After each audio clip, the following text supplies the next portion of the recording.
편입에 대해서 먼저 말씀드리겠습니다. 한 대학에서 다른 대학으로 학적을 옮기는 제도나 형태를 지칭한다 라고 되어 있는데, 쉽게 말하면 학교를 다니다가 다른 학교로 학적을 바꾸는 것을 말하는 겁니다.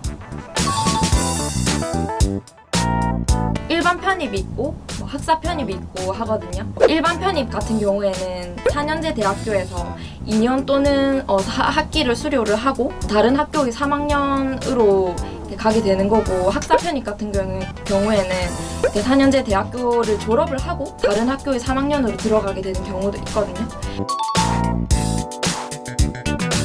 저는 학기 중에는 일단 학점에 집중을 했어요. 4점대 이상으로 유지하는 거에 집중을 하고, 그다음에 토익은 좀 기초적인 단어나 문법 가볍게 준비를 하면서, 또 매달 저희 학교에서 모의 토익을 쳤거든요. 마지막 한 학기 휴학을 하고 본격적으로 토익을 준비했는데 딱 4개월 동안 학원을 끊었어요. 근데 저는 토익은 좀 학원이 중요한 것 같아요. 혼자 공부하기엔 단기간에는 좀 토익은 어려운 것 같고, 그래서 4개월 동안 좀 빡세게 학원 다니면서 공부를 해서 900점 이상대까지 점수를 만들어놨고. 편입을 위한 전공 공부는 2달 준비했지만, 저는 이제 동일계에서 동일계열로 간 거기 때문에 학점을 잘 받기 위해서, 그리고 부산대학교 같은 경우에는 전적대 학점을 많이 보기 때문에 부산대학교 편입을 고민하고 계신 분들은 학점 관리 주의해 주시면 좋을 것 같습니다.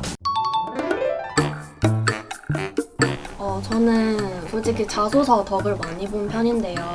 글을 좀 잘 적거든요. 약간 비법을 얘기하자면 화려한 그런 글쓰기 기술보다는 자신의 삶이나 성장 과정이 잘 녹아있는 자기소개서가 가장 좋은 거라고 생각을 해요. 그리고 저 같은 경우에는 제목을 붙였는데 약간 동화 컨셉으로 붙였거든요. 미운 오리에서 백조고 이러면서 키다리 아저씨 막 이런 식으로 한 가지 컨셉을 정해서 제목을 붙였던 게 아무래도 조금 임팩트가 있었지 않았을까 싶습니다. 면접 같은 경우는 저희는 전공 2문제, 인성 1문제 이렇게 나오거든요, 보통. 전공 문제 같은 경우는 과마다 정말 다르지만 저희 과는 마이어스 심리학 개론이라고, 그거 하나만 봐도 괜찮았거든요. 그래서 저는 약간 이런 식으로 마인드맵을 다 그려가지고, 왜냐면 책을 달달달 외우려고 하거나 노트 정리를 하려고 하면 시간이 너무 오래 걸려요. 그렇기 때문에 이렇게 마인드맵으로 지필고사도 좀 이렇게 준비하시면 좀 도움이 될 것 같고, 그다음에 인성 문제 같은 경우에는 이제는 없어지지만 선배들이 썰전을 보면 도움이 된다고 하셔가지고 썰전 보고 뉴스나 아니면 백분토론 이런 것도 보고 그렇게 준비를 했습니다. 솔직히 말하면 지금 자신이 준비하시고 계신 게 동일계인지 일단 그거에 따라 다르고, 학교에서 수업을 들을 때 이해가 얼마나 잘 됐는지에 달린 것 같아요. 개인 역량 차이라고 생각합니다.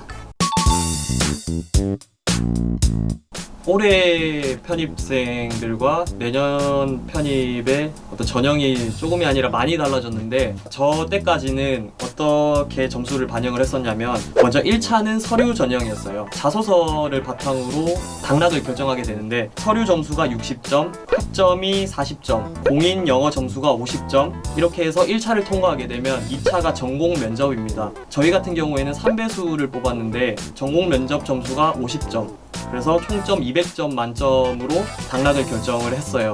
저희 2020년부터는 학점 20에 토익 30에 지필고사가 50 이렇게 비율로 바뀌었고, 1차, 2차 나누는 게 없어졌더라고요. 그러니까 한 번에 하는 것 같은데 좀 더 자세한 사항이 저희 다음 편입 카페에 기본 요강이 올라와 있거든요. 그래서 그거 한번 찾아보시면은 저희가 말씀드린 거 말고도 좀 더 자세한 사항을 정확하게 보실 수 있습니다. 저는 전공 문제 2개가 전부 모르는 문제였거든요. 해당 과목은 들었었는데 문제 답을 정확히 몰라가지고 그 과목에 대해서 느낀 점에 대해서 엄청 얘기를 많이 했어요. 왜냐하면 10분을 다 채워야 되기 때문에 또 심사위원들 분께서 뭔가 매길 게 있어야 점수를 주지 않으시겠습니까? 그렇죠. 네, 그래서 아무것도 말하지 않는 것보다는 그 과목에 대한 생각이라도 얘기를 하시는 게 저 같은 경우는 일단 공부 팁을 알려드리자면 흐름을 잘 알아야 될 것 같아요. 막 이게 무조건 이거를 보기만 해서 되는 게 아니라 인출 연습을 해야 되거든요. 인출이라는 거는 제가 직접 이거를 기억해내서 써보든지 말하든지 그런 건데, 그래서 그렇게 공부하시면 좋을 것 같고.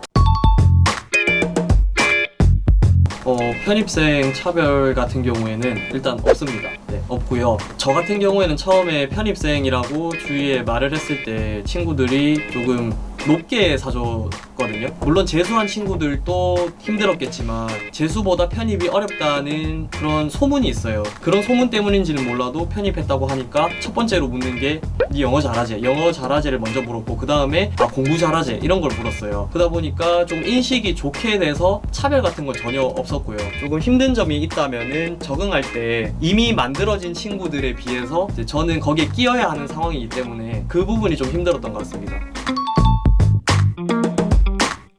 저는 두 개 다 해본 입장으로서 저는 편입니다. 왜냐면은 제 성향과 잘 맞았기 때문이거든요. 왜냐면 저는 한 번에 여러 과목을 공부하는 거는 좀 저 안 맞았어요. 근데 편입은 그냥 학기 중에는 학점에 집중하고 그 다음에 휴학하고 토익 점수 만들어 놓고, 그 다음에 자소서 한 대 바짝 쓰고 또 제출하고, 그 다음에 면접도 2-3달 정도 또 바짝 공부하고, 그게 제 성향과 너무 맞더라고요. 저의 경우에는 일단 두 가지로 나뉘어 볼 수 있다 생각을 하거든요. 첫 번째, 자신이 이 전공과 진짜 맞다. 그리고 내가 지금 재수를 준비하기 늦었다. 그럼 편입을 추천드립니다. 문제 난이도도 아까 말씀드렸던 것처럼 그렇게 어렵지가 않아요. 수능처럼 막 30번처럼 이렇고 선생님들도 못 푸는 문제 그런 거 안 내고 좀만 머리 쓰고 생각하면은 금방 풀 수 있는 문제 내니까 저는 개인적으로 편입을 추천드리고요. 대신에 내가 이 과에 대해서 도저히 내가 애착이 안 생긴다. 그리고 나는 아직 젊다. 내가 수능 딱 끝나고 대학교에 입학을 했는데 3월달에 딱 학교 첫 문을 밟았는데 여긴 아니다. 그러면 재수하세요. 그리고 말씀드렸듯이 평소에 좀 전공 베이스가 잘 돼 있고 영어 베이스가 잘 돼 있고 하면은 오히려 편입이 수능보다 쉽지 않을까 그런 생각이 듭니다. 준비하면서 솔직히 저도 많은 고충을 겪었거든요. 힘들 때 진짜 울고 싶은 때도 많았고 그랬는데 힘들면 울어도 돼요. 대신에 포기는 하지 마요. 지금까지 잘해왔고 잘해왔으니까 포기는 하지 마세요. 많이 힘드시죠? 네, 저도 압니다. 작년 이맘때 저도 그 불확실한 미래에 대해서 되게 많이 힘들었었고 밤에는 항상 한숨 쉬면서 산책을 했었는데요. 그럴 때일수록 마음을 더 단단하게 먹어야 될 것 같습니다. 그게 버티면은 꼭 보상이 언젠간 온다는 마음을 가지고 열심히 하시면 좋은 결과 있을 거라고 저는 확신을 합니다. 세상의 모든 편준생 분들 힘내십시오. 파이팅! 저희 다음에 부산대 편입 카페가 있거든요. 저랑 또 옆에 계신 분이랑 또 운영진 하고 있는데 바로바로 등업해드리고 있거든요. 그래서 거기 보면은 뭐 기출문제라든지 면접 수기, 그러니까 저희가 이때까지 말했던 거를 여러분이 글로 써주신 자료들이 많거든요. Q&A도 게시판도 있어가지고 뭐 모르는 거 있으면 바로바로 물어보시고 저희 운영진들이 또 답변해주기도 하니까 정말 거기 꼭 가입해주세요. 파이팅! 파이팅!